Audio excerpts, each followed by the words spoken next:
প্রশ্ন করবে। তাহলে কি অধীর চৌধুরীর হাল হবে শুভেন্দু অধিকারী যদি মুর্শিদাবাদে যায়? বললাম তো 2014 সালে অধীর চৌধুরী রেলের রাষ্ট্রমন্ত্রী, তার সঙ্গে 22 জন আরপিএফ এর সিকিউরিটি ছিল, অ্যাডিশনাল এসপি ইন্দো চ্যাটার্জি সেই সময় অ্যাডিশনাল এসপি ছিল, ডিএসপি হেডকোয়ার্টার ছিল, ডিএনটি ছিল লালটু হালদার, যে এখন এখানে অ্যাডিশনাল এসপি আছে।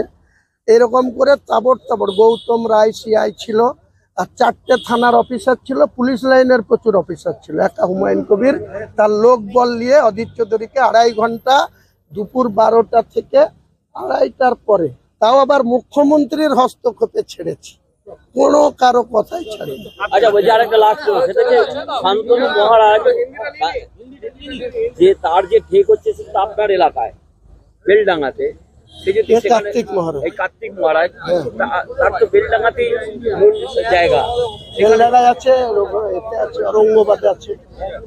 যদি বেলডাঙ্গায় যায় কে শুভেন্দু অধিকারী হেলিকপ্টারে যাবে, যে ওদের ছাদে নামবে, তাহলে আটকাতে পারবো না।